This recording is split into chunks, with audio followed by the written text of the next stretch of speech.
Argh, not another podcast about book publishing, hosted by William May, in which the author finds himself embroiled in a podcast about book publishing.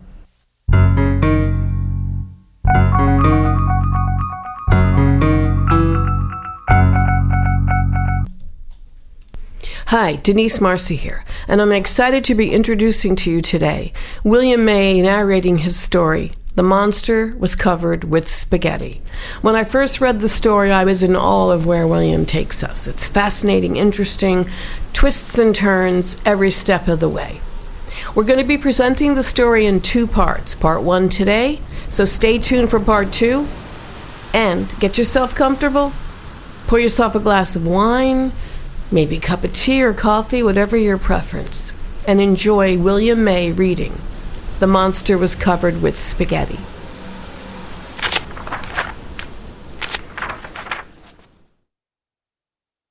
The Monster Was Covered with Spaghetti by William May. Read by the author. Part 1.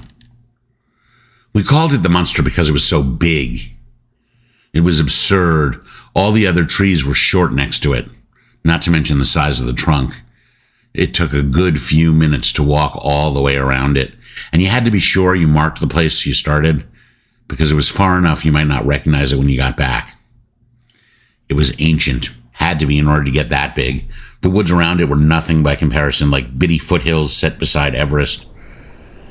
That tree had to have been there long before any of the rest, had to have been standing there for an eternity, even before any of those other trees were fresh-dropped acorns. We always wondered what it was doing here, how it had come to be in this place. It was clear the monster did not belong, which also is why we called it the Munster. This time, though, it was covered in spaghetti. Long, yellowish-white strands, wet-looking.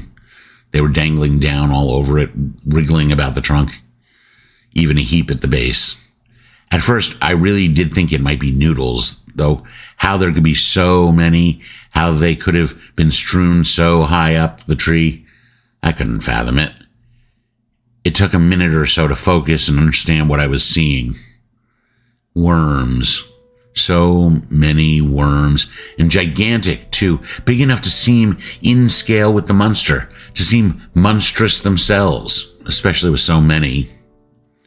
In places, they seemed to cover every inch of bark all the way round the circumference, and the ground was thick with them, a 2-foot-deep pile writhing over the roots. It was mesmerizing and terrible, and all kinds of upsetting. I loved the monster. I'd always known it and loved it, and this did not feel right or good. So many of these worms.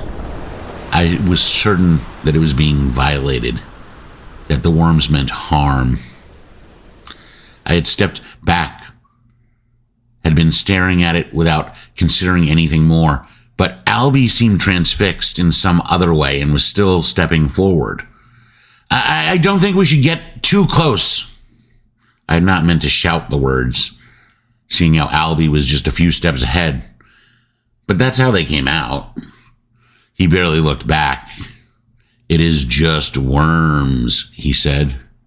"Big worms? Yeah, so what? I mean, they could be dangerous." He looked back at me with a grimace. "Maybe to a tree or something. I just want a closer look." "There are all sorts of dangerous worms," I said. "Tapeworms and roundworms and hookworms, and others too, I bet. It may be that more worms are dangerous than not." Albie shrugged. "I just want to look at them," he said, taking another step forward. And as he did, they all stopped and turned. Each one, every single worm, pointed straight towards him. He froze. They did not move closer or anything, just stiffened up in his exact direction. The worms on the ground all pointed their tails, and even the worms way up on the trunk were aiming straight at Albie. It was eerie. "Okay," Albie said. "I think maybe I shouldn't try to get close. They might be dangerous." He began to back away, not turning or looking off at all, just stepping back towards where he had been before the worms seemed to notice him. The worms, for their part, did not return to their previous behavior, but maintained this more attentive posture. Albie took another step, and the worms shifted so as to keep Pat pointing towards him. "At least they aren't moving closer," I said to him. "Just keep moving away for now." He nodded and backed up more. The worms moved to track him, but that was all. He stopped again. It was only natural, wasn't it, that he kept his gaze locked forward in the direction of the perceived danger, that he wasn't looking where he was stepping, and thus fell over a small stone that lay on the ground. He tumbled backwards, and I jumped forwards to try and catch him. I was only a few steps away, but even so, I couldn't catch him before he hit the ground. I wasn't looking at the worms, was focused on offering Albie my arm so he could get back up. "Look out," he said, and then I heard all that rustling, shifting, sliding. I heard it, and I understood what it meant without even looking. The worms were coming. I grabbed Albie's arm and began to run, half dragging him as he scrambled up to his feet. He had managed to grab a rock from the ground and now took aim towards the closest to the worms. I turned my head enough to watch the rock hit it, smashing into the segmented form of the body. But the worm didn't stop, did not seem at all fazed or harmed. Even if Albie had managed to kill the thing, what good would it have done? There were so many. We could never hope to hit them all. We ran. That was all we could hope to do. A great carpet, an ocean, a viscous swarm of white writhing came after us. They were not so fast as we were lucky to say, even as we turned and looked back to tell what was coming. We hadn't realized the destruction. They were only worms, yes, but massive and in such great numbers, it seemed that all the plants had been crushed and even the trunks of trees were bashed and toppled. The whole of the land was falling before their great tide. What should we do? I didn't have an answer. Just keep running. But where can we go? I don't know, but we can't stop here. Albie nodded, and we turned around, dashing off further. Don't go towards home, Albie growled darkly. I shifted my direction in consideration. We kept running, and they chased us, and so we kept running. There was no place to go, no hiding spots or higher ground. Each time we dared turn back, all we saw was that devastation. They were flattening the world behind us. Through what had been the forest, we could see all the way clear back to the monster itself, could look at it from farther than ever before and see it stretching up and up. Even now, from that far off, the top still remained too high to be surveyed. Even so, I could see more and more of the worms falling from it. It must have been massive swarms of them raining from the great canopy. Otherwise, could I have even seen them from so far away? Even accounting for their scale. I must have been frozen, staring back at it for at least a few moments, because the next thing I knew, Albie was giving me a sharp poke, shoving me. "The worms," he yelled, "run!" They were getting closer to us again, though not quite at our feet, a few yards back still, and not so fast, as I said, that we could keep ahead. But for how long? I didn't think that they were likely to get tired, to stop their pursuit, but Albie and me, we would need to rest. I was already feeling a bit thirsty from all the running we were doing. I didn't want to think about my legs, about how long it would be before they fatigued, before I ached and needed to let them rest. I wondered if Albie was thinking the same thing, or was he still just too terrified to consider it?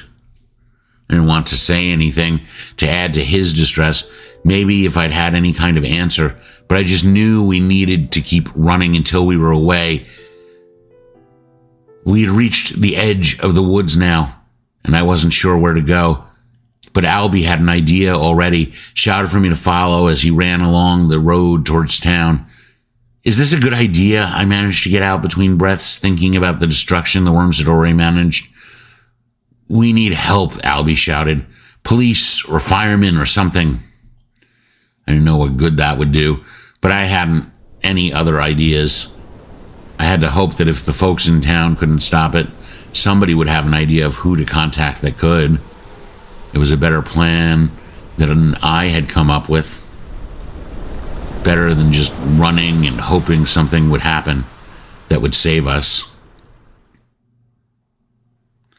To get to town from where we were, the best way, the way that didn't require going back across the woods again, it was to follow the road that ran alongside the woods. I wasn't sure what would happen when the worms got to the pavement, if they would have a problem. Maybe that would be enough. I hoped to stop them. Maybe they only like dirt and won't be able to handle concrete. I didn't really have a lot of hope. Not after the way that they had torn apart the woods. But I held on to the possibility. I ran just a tiny bit faster, I think, trying to reach the paved ground, willing that it would be enough. But they were undeterred by the harder terrain. They didn't follow down the middle of the road at first, but came alongside where it was still dirt. But the disruption was enough that the road began to crack and the ground crumbled into holes around it. Even the road beneath us began to feel as if it were falling back, and we ran across to the other side to the ditch just beyond, following the path of the road, hoping the worms didn't catch up to us before we reached town. I wondered if they were faster now or if we were just slowing down at this point. Perhaps it was the way the roadbed cracked and caved. The forest floor's disruption had stayed behind us, but the brittle surface of the road crumbled and fell before the worms reached it. The road had been empty, but as we grew closer to town, we began to see cars. What would happen if they were caught in the damage? I recalled how trees had split, wondered what might be about to begin.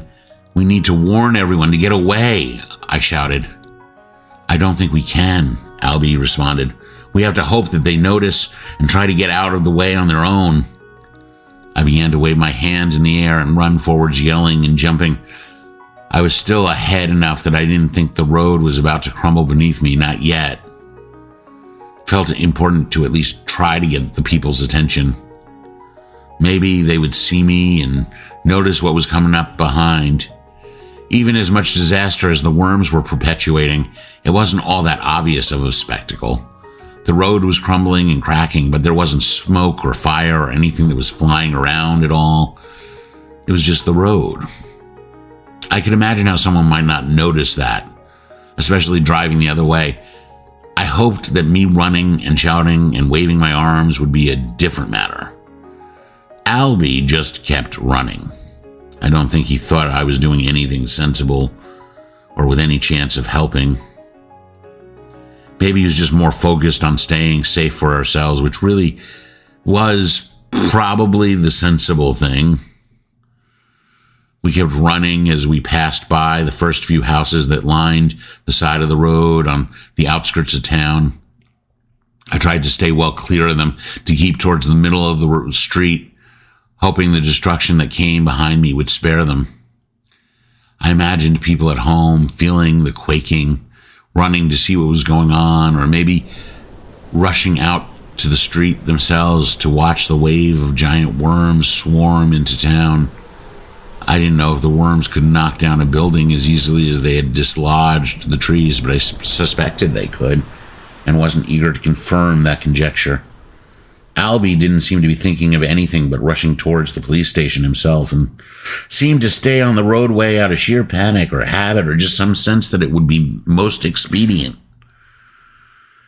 No one seemed to notice us, really, not the people driving down the road, at least. I think that they were folks on the sidewalk who looked over and saw what was happening, but I was focused on where I was going right then. It wasn't as easy to stay ahead of the worms right now. Whether it was just that I was so much slower or they were faster, I didn't know. I suspected it was the road itself. The dirt of the forest had been different, hadn't slid into the holes the worms were making behind us. The road just reacted more violently, or maybe I was imagining that, or it was really my legs giving out, I don't know. I suppose it doesn't even matter which is the truth. Not with the way the worms just wrecked everything. Yeah, why draw it out? Things did not go well. The road was collapsing behind us. We ran, and somehow we're able to keep from falling into the pit. We're able to keep ahead of it. But we saw the street falling. Parked cars flopped and rolled in, seemed to sink down and down. It was not merely the road that was cracking, but beneath it, there was nothing. A great cavernous opening into which the ground was falling. Buildings began to shake. Everyone who we saw near us was now running too. Ahead, the police had turned out, were standing there as if they might help, but did not dare to fire, not with so many running towards them. And even if they had shot the worms, would it have done any good? It was the same as when Albie had started flinging rocks. There were too many of them for all of them to be stopped by such a tactic. It wasn't long before the police too were running alongside. The town, at least the part through which we were running, was destroyed. The buildings collapsing in towards the great chasm that now filled with more and more worms, a meters deep pile of writhing forms. Everyone was running. But where could we go? The police chief was up ahead, yelling into a radio, his head darting about as he looked at the chaos. He was shouting for help, telling whoever was on the other end to just send help, that he had nothing more he could say. I suppose whoever was on the other end wanted some kind of explanation or understanding. Of course, that was something I had been craving since it all began. There are no explanations, only destruction. I shouldn't even say this much. I could hear the words clearly, but there was not a voice. It's not a thing I can explain the way I understood it. It was just noise, but I knew it had no meaning. I understood it as having meaning. I knew it was the worms as well. I didn't have a reason for that belief, and I can't say if it was a real certainty or an assumption I made.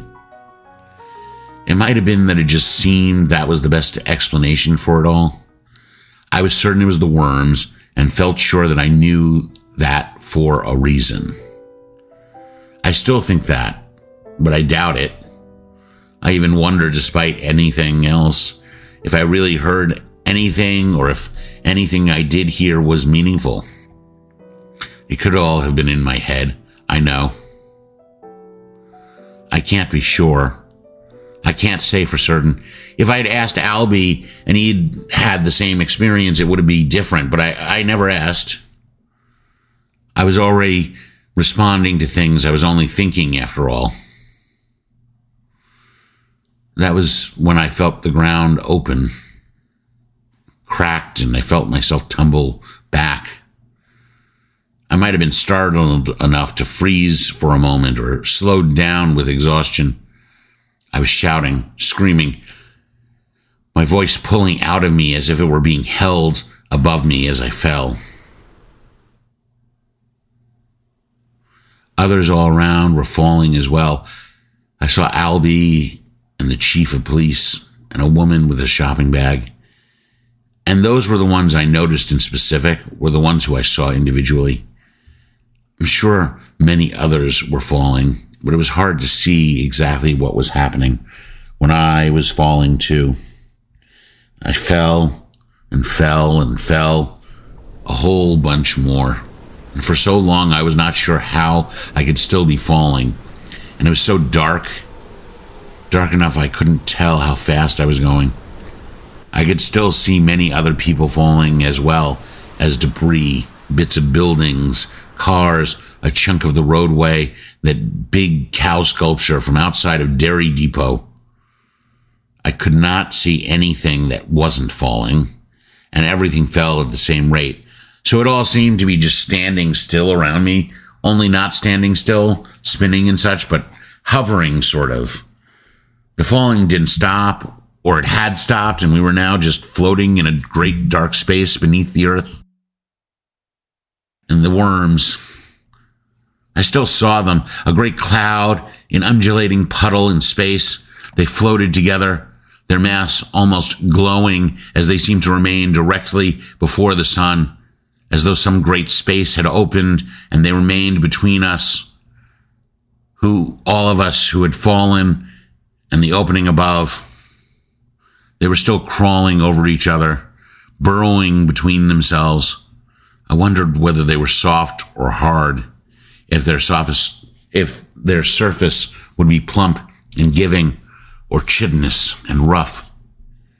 It was really the first chance I had to watch them, to look with any care since Albie and I had started to run.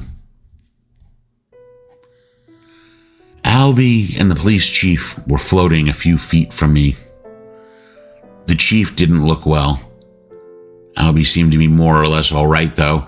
He was kind of doing somersaults. I tried to make my way towards him, doing swimming moves in the air.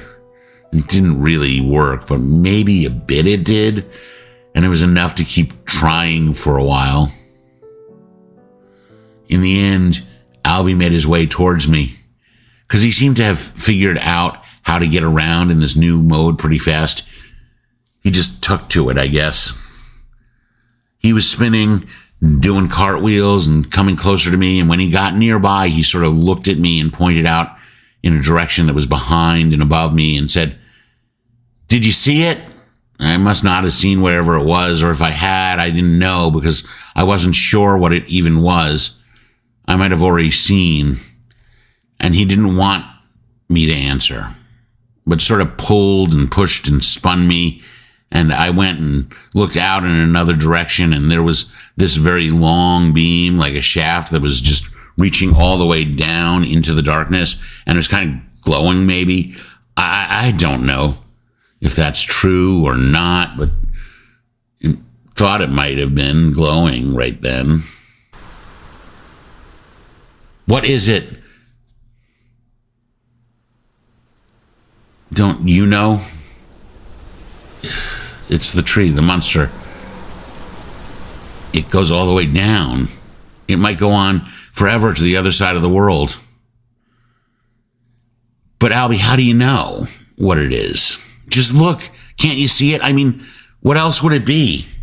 I supposed he was right, looking at it after he said that. I mean, it seemed true and probably obvious now that it was mentioned, but I don't think I would have made the connection, not all on my own. It did seem, when I looked at it, the same, I think, or similar, or like it would be part of the same tree. I think, or at least a part of some tree, and that was enough. Because what other tree would it have been? "How come all this seems to make sense to you?" I asked him. "None of it makes any sense to me at all." "What do you mean?" Albie asked. "Well, you're floating around like you were born to it, and you recognized the tree without any prompting and just seem all right with things. I mean, you do realize how strange this all is. We seem to be floating in the center of the earth. I like to swim. That's the best I can figure about my ability at floating around here. I don't know what to say about the rest. I take things as they come, I guess." "I know this seems rather bad," said the chief of police, who was still floating in the vicinity, "but I've dealt with worse. Once I had an entire undercover operation go south because our guy got food poisoning from a bad sandwich at the wrong time. I can't imagine this is anything as bad as that. There was so much paperwork. I mean, this will require an incident report, of course, but that's not the same at all." The chief kept speaking about the difficulties of paperwork. He didn't really seem to be talking to us, but just talking at this point. I decided not to pay him any attention. It struck me as funny that I had wanted his help just a bit ago, that I had even imagined he might have been able to help. No one could help any of this. It was beyond anything that could be helped. It was not anything that could even be possible or be understood as having happened. Just thinking about how it had come to be gave me a really bad headache.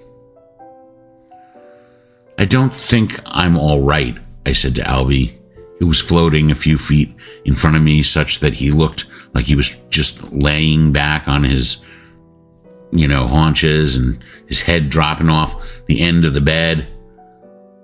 I found it difficult to look at his upside-down mouth, the shape of it, the way his smiling turned out to look from my perspective, like a strange frowning. I jerked my head to the side sharp enough that it spun my body with it. Not all right? No, how can you be? I don't get how anyone can be okay at all. This isn't the way the world is, or never has been, couldn't be. Nothing makes sense if this is what is happening, and it is happening, so nothing makes any sense. And I am not okay, and it bothers me even more because I don't think you're not okay, even though you are here experiencing all the same things. Floating around isn't so bad. I like it better than running. That's not the point. Wait, did the worms talk to you? I asked. No, they're big, but they're still worms. How would they talk? They talked to me. I think they did. I remember it happening. It might not have been talking exactly, but you didn't hear them? I did not. I don't think you heard anything, really. We talked to you, said the worms, who were still floating above us, apparently, within earshot. But it is more fun if we don't talk to him. You didn't hear that, I said, having heard what the worms said. I don't think there was anything to hear. I just heard it again, though. Stress does a lot of things to people. I don't believe it's stress. Besides, it's so strange that the worms, could talk to me. It is pretty strange to think of talking worms. It's pretty strange to be floating in a dark hollow at the center of the planet. Yeah, that's true. I didn't say anything, and he didn't say anything more, and we just floated there a minute. The police chief was still talking, but he'd floated off just a bit and was facing entirely the wrong direction. I could hear that he was speaking, but couldn't identify a word of what was being said. Perhaps I might have understood him if I had tried to listen, but I wasn't interested in what he had to say anyhow. We floated, not talking, the chief's babbling, the only noise. I was looking over at Albie, and he was looking back at me, and I was still certain he looked too calm and too relaxed for how things were going. He was just floating there, and I suppose I was just floating too, but there wasn't any choice in the matter. He looked to be almost enjoying it, or at least not put off by it. I suppose it wasn't really about Albie not being disturbed, but it was just that I was going mad. The world should make some kind of sense, shouldn't it? The whole ordeal had shoved that notion under the water and held it down until it was drowned. Anything was as likely to happen now or nothing at all, which is what it seemed like was happening. And I had practical concerns too. Had to wonder how we would ever eat or drink anything floating about this way. Ideas flashed in my mind whenever I thought I might be getting a grasp on the general predicament. Albie was looking in my direction, but not at me, and he was making a sort of face, squinting, twisting his mouth this way and that. What? He didn't reply, so I began trying to twist around to see what he was looking at. I turned my head, and that kind of started a small amount of motion that the rest of my body followed. It was slow, but I didn't have any choice. Albie still wasn't saying anything, and I couldn't really see him now. What I could see was the monster, the great trunk that stretched through the darkness in both directions. Only it seemed to be more than just a trunk now. What had appeared as a solid shaft was now spreading apart into many tendrils, roots. A great central stalk remained in the center, pressing down towards the dark. But it was no longer solitary. The roots seemed to be spreading wider and farther, a circle of woody tentacles reaching through the vast and empty space. Albie had floated next to me. "What do you think's happening?" I just gave a sort of shrug. "It's kind of beautiful, though." Hadn't expected to say that. I hadn't even thought it in any way. I had noticed. I'd been too confused, too shocked. But it was beautiful. The way the roots floated out, the radial symmetry of it, which remained constant despite their slow slide. The roots were moving closer, and I could see them more clearly. The hairy tendrils that whisked about at the ends seemed to be grasping, reaching. "I wonder what it's doing," Albie said. "Yeah," was all I said back. We floated, watching. Then the police chief started to yell, "It's coming to get us!" and attempted to point his gun at the roots, but just spinning in space presented frightening array of possibilities for targets for that gun. "Gun," I shouted, not able to make a full sentence. The police chief looked at me, but only for a moment as he spun around again. "He is right, though," said Albie, as he floated in the officer's direction without any appearance of effort. "They are coming this way." It didn't seem important to me at that moment, not while there was a police officer in a panic, wildly pointing his gun around with all 360 degrees easily achieved. Albie reached out, tapped the officer's shoe just so, and he stopped for a moment, his back towards me. "That's a crime," the chief said. "You are a criminal." "A crime?" Albie said. "Assaulting an officer." I was offering assistance. You seem to be in distress, out of control. I offered assistance to help you regain equilibrium. "That's your story." "It's what happened," he said. "Rumph." The officer stared hard for a moment. "I should arrest you. You are under arrest. Just a moment." He reached about for something and in the process began to spin again. I think you'll find it hard to arrest me if you keep spinning like that. You could help me stop, like I did before. Yes. So was I helping or was it assault? That isn't for me to decide. I don't make those decisions. They're for the courts. Well, I'm not going to knowingly act in any way that might be considered an offense. So the first action could be construed as assault. Then I guess I just can't help you. Under these circumstances, it might be that the actions you are not taking now is the assault.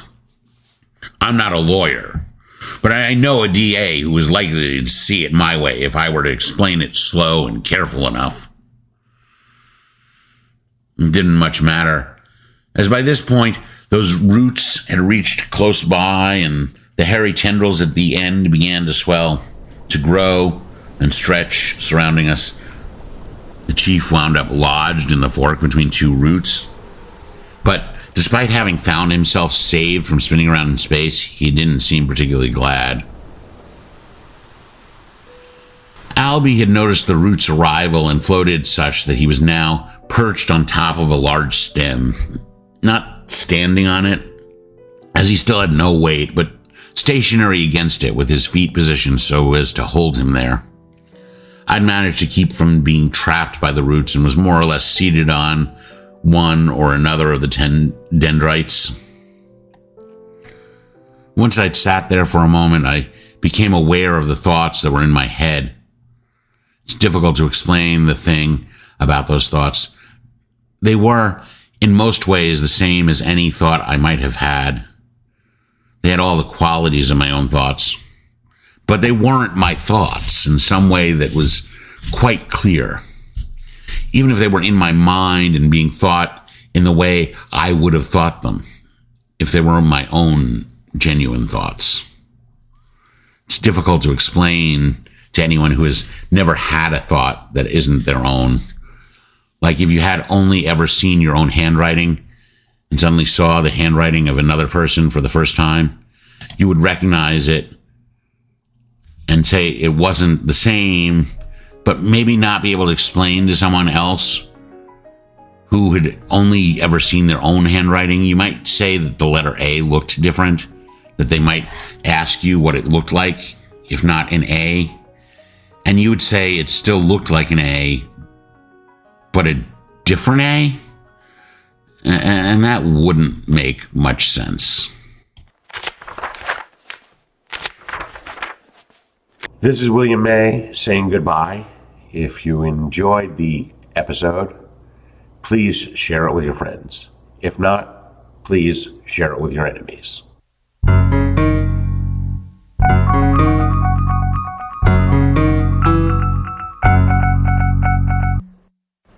Argh, Not Another Podcast About Book Publishing is produced by Denise Marsa Meggie Dimitrova and William May. Please visit WilliamMayWrites.com for social media links, recited poems, and more.